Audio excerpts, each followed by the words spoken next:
So good day everyone! Ngayong araw, papasok tayo sa isa sa pinaka-interesting at pinaka-practical na topic sa biological psychology na psychopharmacology. Maraming mga estudyante ang nag-aakala na ang psychopharmacology ay para lang sa mga psychiatrist or medical doctors. Pero bilang future psychologists or psychometricians or mental health professionals, kailangan din nating maintindihan kung paano gumagana ang psychiatric medications. So, hindi tayo nagre-reseta ng gamot that is outside our professional scope. But we need to understand how these medications work because many of the clients we will eventually assess or counsel may already be taking psychotropic medications. So, imagine the situation. Nag-administer ka ng psychological assessment sa isang client. And during the interview, sinabi niya, "Sir, uminom na ako ng antidepressant." Kung wala ka pang background sa psychopharmacology, baka hindi mo ma-interpret ng tama ang behavior niya. Pero kung naintindihan mo kung paano nakakaapekto ang gamot sa attention, memory, mood, sleep, or motivation, mas magiging accurate ang assessment mo.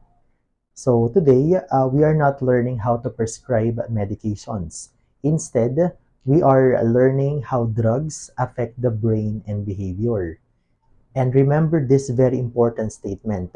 Psychologists understand medications, physicians prescribe medications. So magkaiba ang roles natin pero parehong mahalaga. So let's start with a quick survey. So raise your hand if may kakilala kayong umiinom ng antidepressant. May family member ba kayong umiinom ng maintenance medication para sa anxiety or depression? Or may narinig na ba kayo nagsabi ng naka-addict ang psychiatric medications? So exactly, psychiatric medications are surrounded by many myths.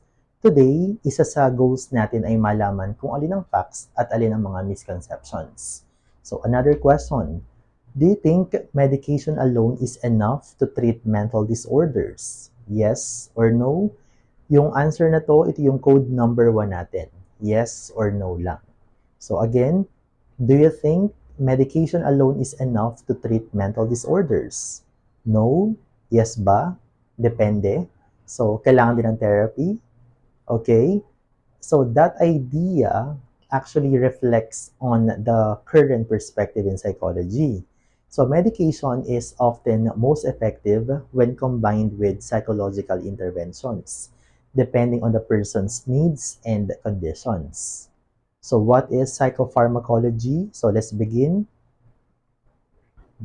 Psychopharmacology is the scientific study of how drugs affect the brain, nervous system, and behaviors.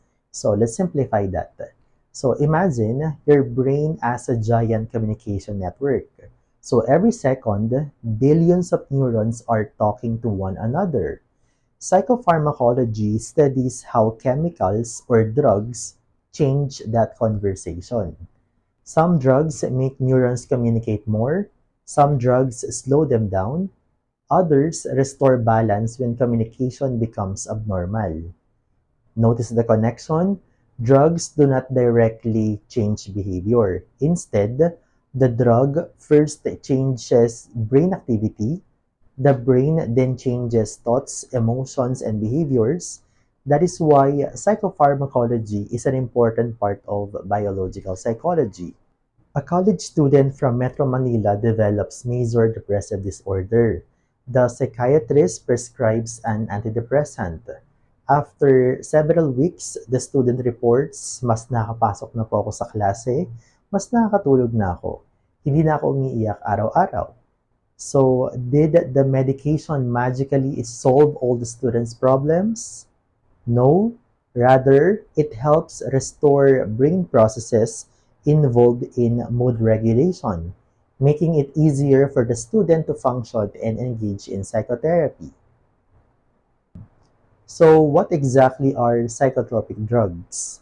Psychotropic drugs are substances that influence mental activity, emotional states, perception, or behaviors by acting on the brain and nervous system. They may be prescribed by physicians, used recreationally, or even consumed in everyday life. So question, what are some of the common psychotropic drugs? Caffeine, alcohol, nicotine, and antidepressants. So many students think psychotropic drugs only refer to psychiatric medications. So actually, ang caffeine, it is also a psychoactive substance. So every time you drink coffee before an examination, your brain changes. So hindi lang siguro yung grades ang nagbabago. So here, imagine final weeks na. 3 students. Student A drinks coffee. Student B drinks energy drinks. Student C takes prescribed ADHD medication. Lahat sila ay gumagamit ng substances that influence brain activity. So the mechanisms may differ but all affect neural functioning. As future psychologists, bakit natin ito kailangan pag-aralan? There are several reasons. Clients may already be taking medication. Medication affects psychological assessment. Medication influences behavior. And psychologists work with psychiatrists. Understanding medication reduces stigma. Some people say, mahina kasi siya kaya umiinom ng gamot. So that statement is not only inaccurate, it is also stigmatizing. So mental disorders are not simply about being weak. They involve biological, psychological, and social factors. Understanding psychopharmacology helps us educate others using evidence rather than myths. So now that we know what psychopharmacology is, the next question becomes, how does the body actually process a drug?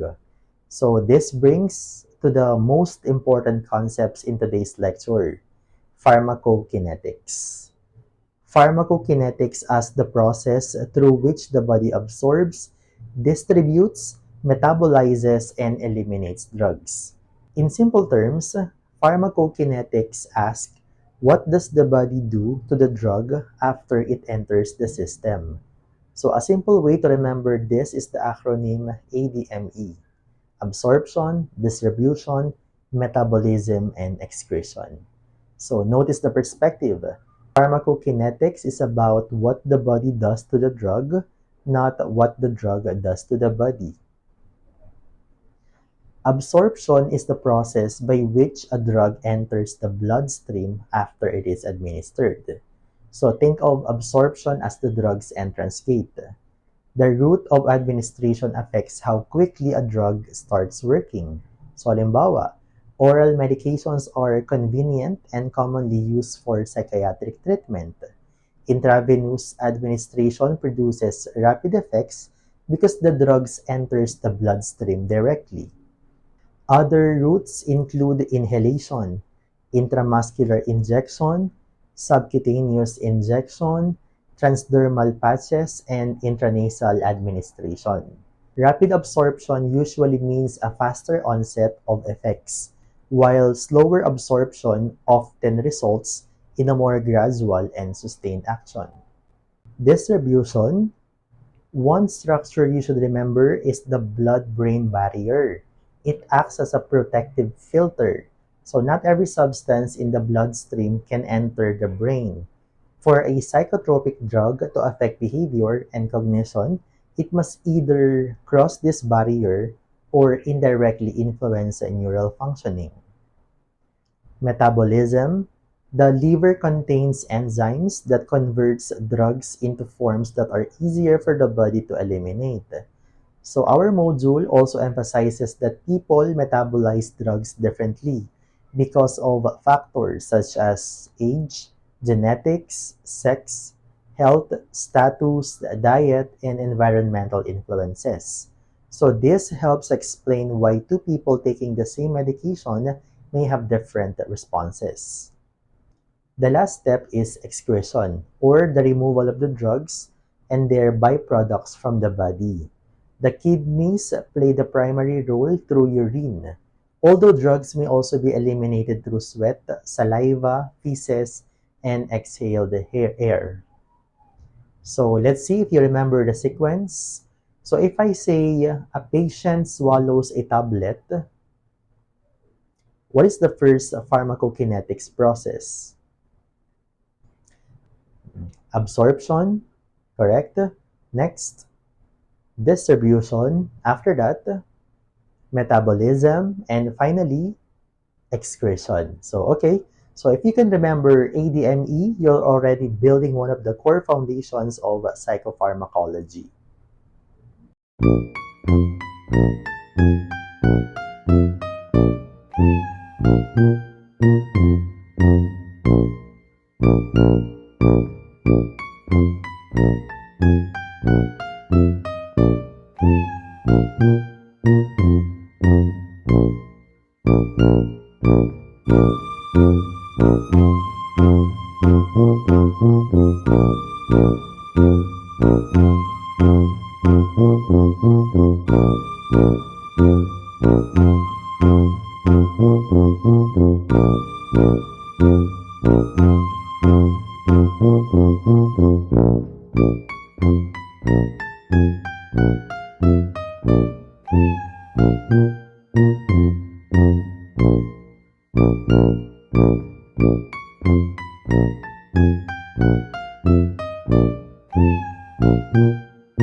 So welcome back everyone.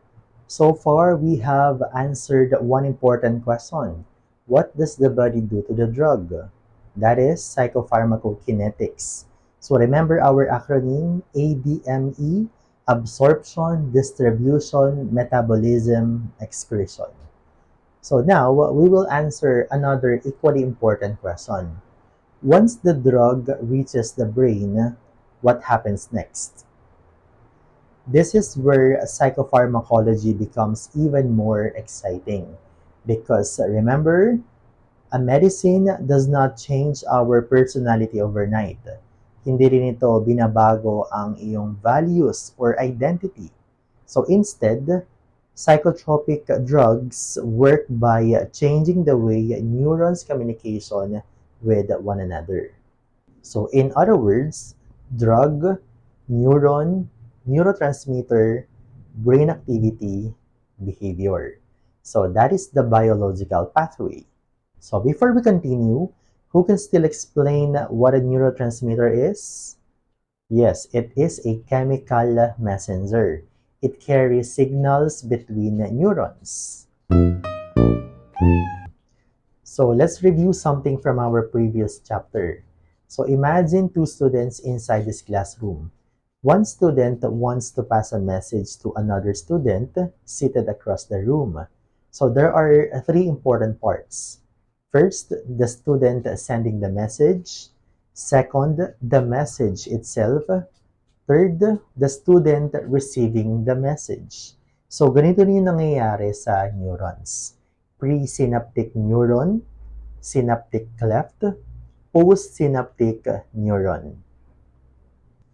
The neurotransmission begins when an electrical impulse reaches the terminal end of a neuron. So this causes neurotransmitter to be related into the synaptic cleft. The neurotransmitters then bind to the receptor sites on the receiving neuron.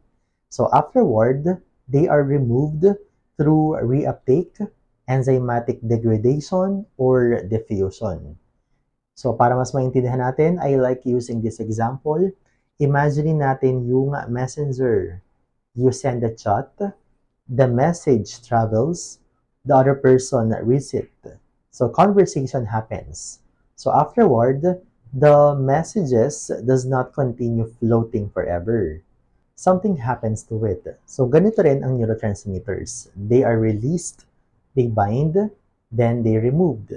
So psychotropic drugs change one or more parts of the process.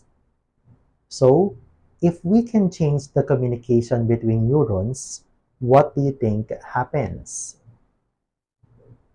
If we can change the communication between neurons, what will happen? So yes, behavior changes, emotions change, and thinking changes. Agonist and antagonist are the two of the most important concepts in psychopharmacology. So please remember these terms because they appear frequently in psychology, medicine, and neuroscience. An agonist increases the activity of the neurotransmitter system. It can stimulate neurotransmitter release, mimic the neurotransmitter, or enhance receptor activation. So sa madaling salita, parang may tumutulong sa neurotransmitter. Mas lumalakas yung signal, mas maraming communication. So imagine pushing someone on a swing. So if you continue pushing, the swing goes higher. The push acts like an agonist. It enhances movement. An antagonist does the opposite. So instead of increasing activity, it blocks or reduces neurotransmitter activity. So parang may guard sa pinto. So ayaw niyang papasukin ng mga neurotransmitter, kaya nababawasan ang communication. How drugs increase neurotransmitters, increase release, block reuptake, and prevent degradation. So for mechanism number 1, increase neurotransmitter release. Some drugs increase the amount of the neurotransmitter released into the synapse. So example, amphetamine, which increases the release of dopamine and norepinephrine, contributing to greater alertness, attention, and energy. So imagine opening a faucet. So instead of few drops, biglang malakas ang tubig. Mas maraming neurotransmitter pumapasok sa synapse. So if more dopamine is released, what might happen? Siyempre, more alert, more energetic. Mechanism 2, reuptake. This is one of the most tested concepts in psychopharmacology. Reuptake is the process through which neurotransmitters are reabsorbed into the presynaptic neuron after transmission. So imagine, matapos ang klase, students go back to their classroom. So ganito rin ang neurotransmitters. After delivering the signal, they go back. But what if a medication blocks reuptake? The neurotransmitter stays longer inside the synapse. More neurotransmitter, longer communication, stronger effect. So this module specifically mention SSRIs or selective serotonin reuptake inhibitors. SSRI block the reuptake of serotonin, allowing serotonin to remain in the synaptic cleft longer and increasing its availability for neural communication. A college student in Quezon City has been diagnosed with depression.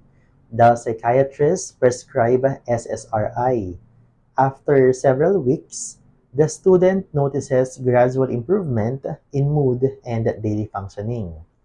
So the medication is helping increase serotonin availability, but the student may also benefit from psychotherapy, social support, and healthy lifestyle changes.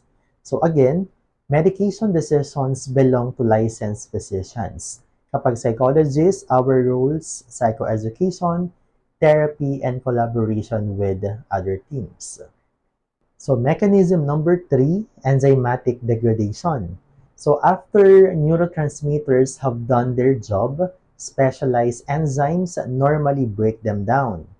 Some medications slow or block the breakdown. So halimbawa, monoamine oxidase inhibitors or MAOIs, which prevent the breakdown of serotonin, dopamine, and norepinephrine.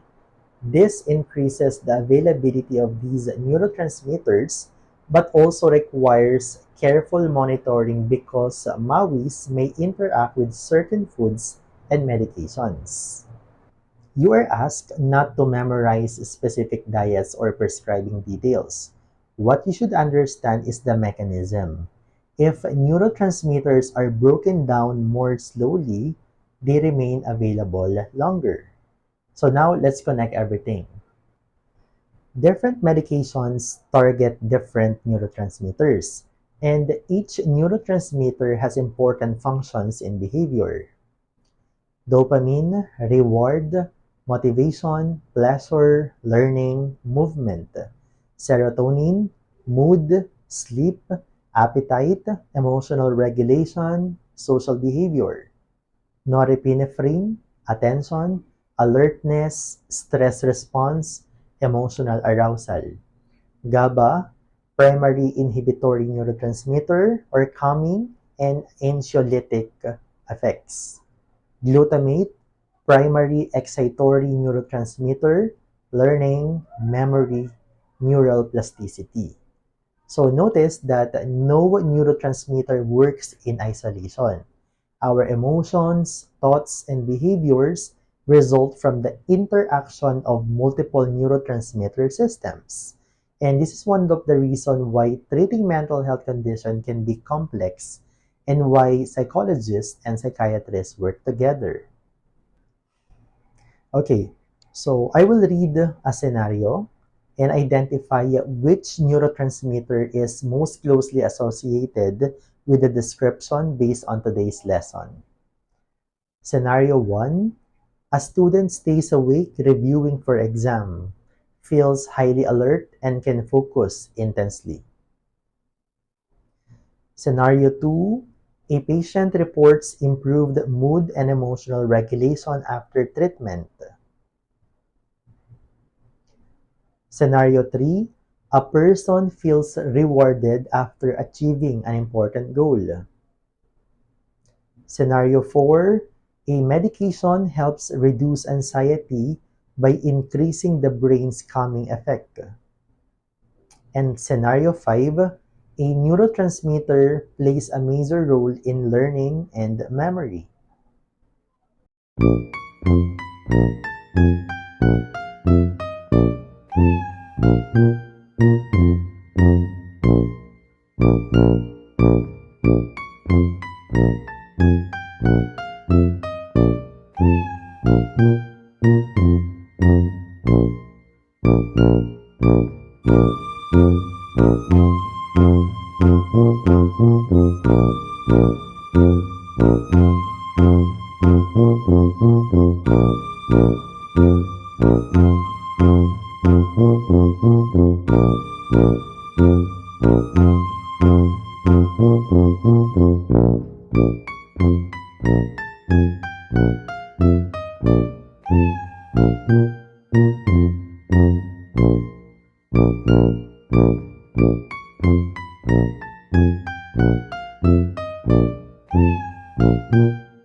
So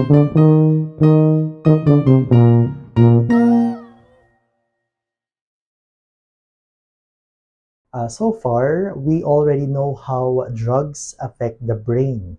But another question naturally follows. What kinds of medications are commonly used in mental health care?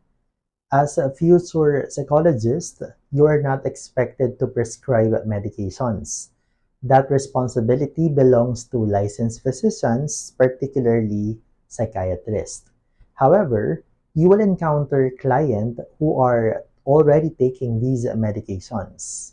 So during an interview, a client might say, "Sir, umiinom po ako ng sertraline." Or, "Ma'am, niresetahan po ako ng risperidone." As psychologists, you should understand what these medications are generally used for, how they may influence behavior, and when collaboration with the psychiatrist is important. So remember, we are learning these medications not because we will prescribe them, but because we want to understand our clients better. So let's begin with the medications that many people have heard about, antidepressants. So according to our earlier discussion, one important mechanism described in Remozole is blocking serotonin reuptake. This is exactly how SSRIs work, by preventing serotonin from being absorbed too quickly. More serotonin remains available in the synapse for neural communication. Common uses: antidepressants are commonly prescribed for major depressive disorder, generalized anxiety disorder, panic disorder, obsessive compulsive disorder, and some trauma-related conditions. Common SSRI in the Philippines: sertraline, fluoxetine, escitalopram. So again, you do not need to memorize brand names for examinations. However, you may encounter these names during practicum or internship. So like all medications, antidepressants can produce side effects. And these vary among individuals but may include nausea, headache, mild gastrointestinal discomfort, sleep changes, sexual side effects in some patients. And not everyone experiences these effects, and treatment decisions should always be made by the prescribing physician.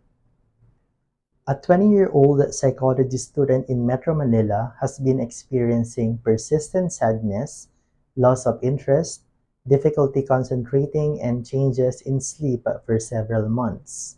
So after assessment by a psychiatrist, she begins an SSRI while also attending psychotherapy sessions. After several weeks, she reports, "Hindi pa po perfect ang pakiramdam ko pero nakakapasok na ulit ako sa school." So notice something important. The medication did not erase every problem. So instead, it reduced symptoms enough for her to participate more effectively in therapy and daily life. So if a client tells you, "Ayoko na pong uminom ng gamot kasi okay na ako." So should you advise them to stop? So absolutely not. Psychologists should never instruct clients to start, stop, or change prescribed medications. So instead, encourage them to discuss concerns with their prescribing physician. So why do you think some patients stop antidepressant without consulting their doctor? Number 1, because they feel better. 2, side effects. 3, medication is expensive. And 4, family members discourage them. So those are real challenges we see in the Philippines. So next are anxiolytics, or medications that reduce anxiety. So remember our discussion of GABA. GABA is the brain's primary inhibitory neurotransmitter, and medications that enhance GABA activity often produce calming or anxiolytics effects. So anxiolytics may be prescribed for panic disorder, severe anxiety, short-term management of intense anxiety symptoms, certain sleep-related conditions. Common examples, alprazolam, lerazepam, and clonazepam. So these medications are generally intended for use under close medical supervision because some may lead to tolerance or dependence if not used appropriately. Now, the side effects, drowsiness, slower reaction time, reduced alertness, impaired coordination. So imagine an OFW who develops severe anxiety after returning home because of financial stress and uncertainty. A psychiatrist prescribes an anxiolytics for short-term symptom management while recommending psychotherapy. So as the psychologist, your role may include helping the client develop coping skills, emotion regulation strategies, and stress management, not changing the medication. The next class is antipsychotics. So these medications are commonly used to treat disorders involving psychosis, such as schizophrenia. Dopamine is an important neurotransmitter involved in reward, motivation, learning, movement, and notes that abnormal dopamine activity has been implicated in schizophrenia. Common uses, schizophrenia, and other psychotic disorders, and some cases of bipolar disorder. Examples, risperidone, olanzapine, quetiapine, haloperidol. The common side effects, sleepiness, weight gain, dizziness, movement-related side effects with certain antipsychotics. A patient receiving treatment at a public hospital has schizophrenia and is taking an antipsychotic medication. The family says, mukhang okay na siya, so pwede na sigurong ihinto ang gamot. So as psychologists, what should we do? We do not advise stopping the medication. So instead, we encourage the family to discuss any concern with a psychiatrist while continuing psychoeducation and psychosocial support. Why is family education important? So they understand the illness, to improve adherence, and to reduce the stigma. Next, mood stabilizers. So these medications are commonly used in the management of bipolar disorder, where individuals may experience episodes of depression and episodes of mania or hypomania. So examples, lithium, valproate, lamotrigine. The side effects may vary depending on the medication, but include tremor, increased thirst, gastrointestinal discomfort, and weight changes. So these medications require medical monitoring, which is why ongoing follow-up with the prescribing physician is essential. So remember, mood stabilizers do not simply make people happy. So the goal is to reduce extreme mood fluctuations. So our last major class is stimulants. So earlier, stimulants such as amphetamine increase the release of dopamine and norepinephrine, contributing to greater alertness, attention, and energy. So those medications may be prescribed for attention deficit hyperactivity disorder, certain sleep disorder. Common examples, methylphenidate, amphetamine-based medications, and the common side effects, reduced appetite, difficulty sleeping, increased heart rate, and nervousness. So these medications are intended for individuals with specific clinical condition and should only be used under the medical supervision. So now let's move beyond textbooks. So let's talk about what happens in real life here in the Philippines. Challenge 1, stigma. So many people still say, baliw lang ang umiinom ng psychiatric medication. So that statement is inaccurate and harmful.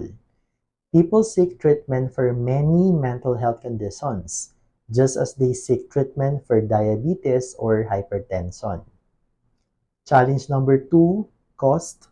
Some medications can be expensive, especially for families without health insurance or regular access to specialist care. And this may affect treatment adherence. Challenge number 3, access. So in many provinces, psychiatrists are limited.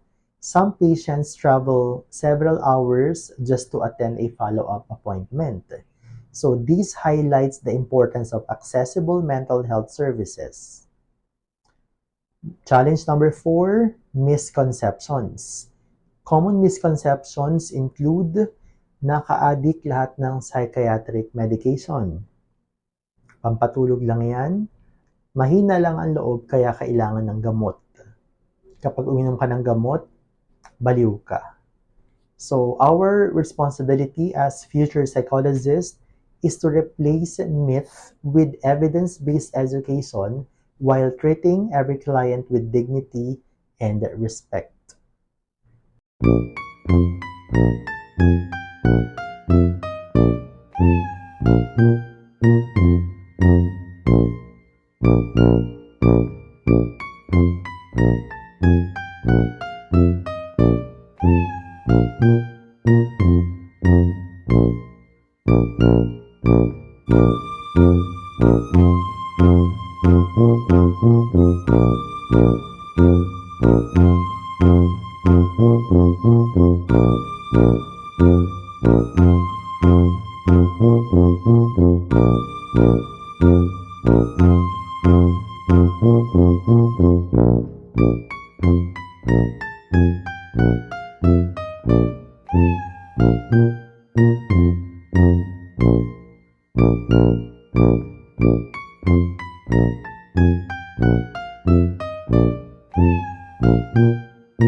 Now that we understand how medications work, let's discuss some of the challenges that researchers and clinicians face today. And one of the strengths of biological psychology is that it doesn't only ask, how does the medication work? It also asks, why does not the same medication work for the same way for everyone? And this is exactly what your module discusses. So remember what we learned about metabolism. Not everyone metabolizes drugs the same way. Some patients improve quickly, others experience side effects. Some require medicational adjustments. So why? So let's find out.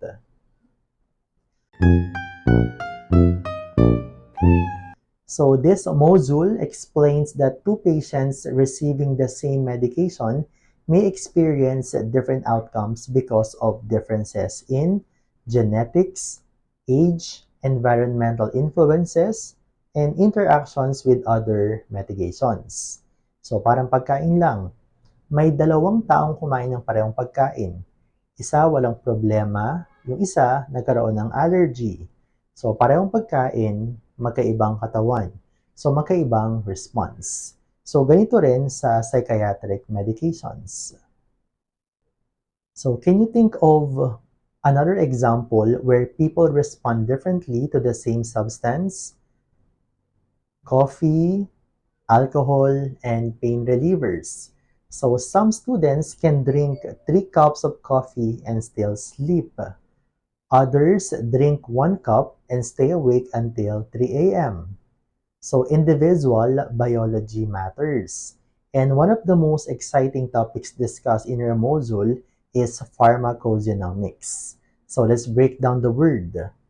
Pharmaco means drugs, genomics means genes.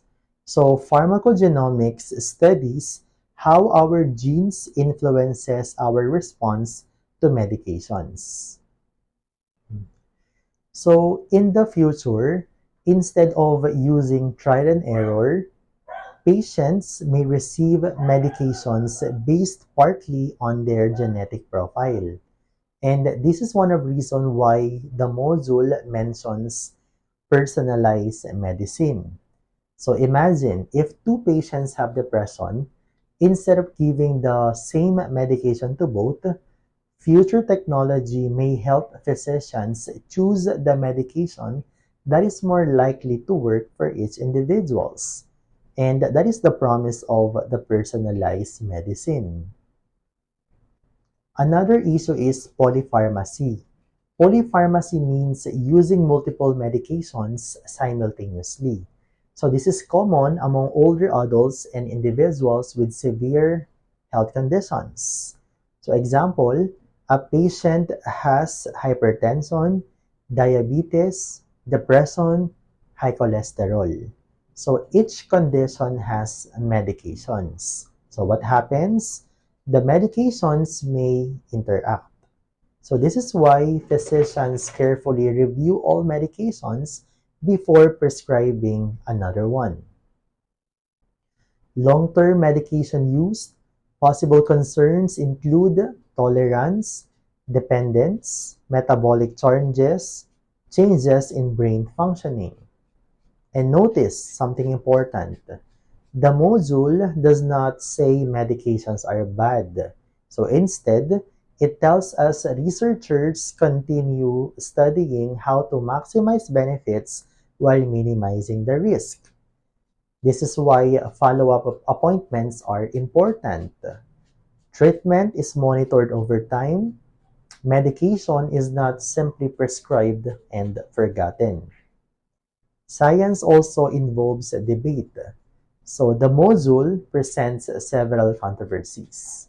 Debate number 1, medication versus psychotherapy. Some people ask, why not just use counseling? Others ask, why not just take medications? So what does the modern psychology say? It's the combination. So many experts believe effective treatment often combines pharmacological and psychological interventions. So think of someone with severe depression. Medications may reduce biological symptoms, enough for the person to participate more actively in psychotherapy.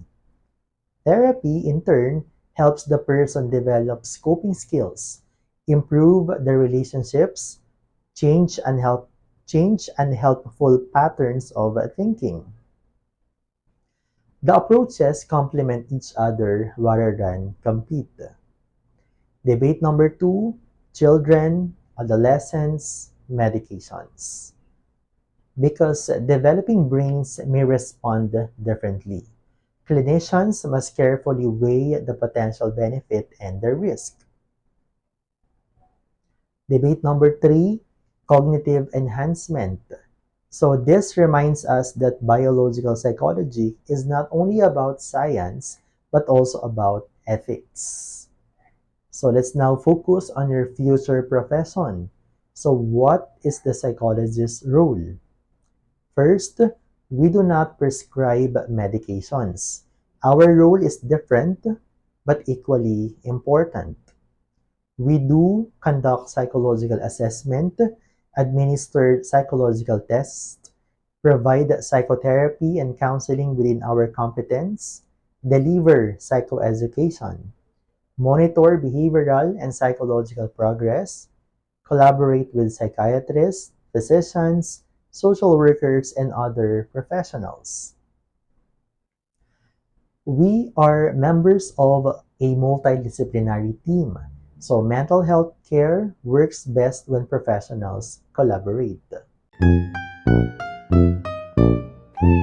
So before we end, so let's summarize today's lesson.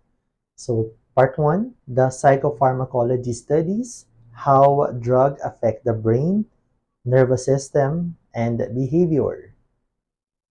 Remember ADME, absorption, distribution, metabolism, excretion.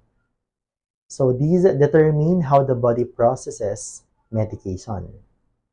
Psychotropic drugs influence neurotransmitters by acting as agonist or antagonist, changing neurotransmitter release, blocking reuptake, affecting enzymatic degradation. Major neurotransmitters include dopamine, serotonin, norepinephrine, GABA, glutamate. Each contributes to cognition, emotion, motivation, and behavior. Behavior is best understood using a biopsychosocial perspective. The module concludes that while psychopharmacology demonstrates the biological foundations of behavior, brain function also interacts with genetics, environmental, developmental, and psychological factors. Before you leave, so I'd like you to think about these questions. How has today's discussion changed your understanding of psychiatric medications? Why is it important for psychologists to understand psychopharmacology given that they do not prescribe medication? How can psychologists help reduce stigma toward individuals receiving psychiatric treatment in the Philippines?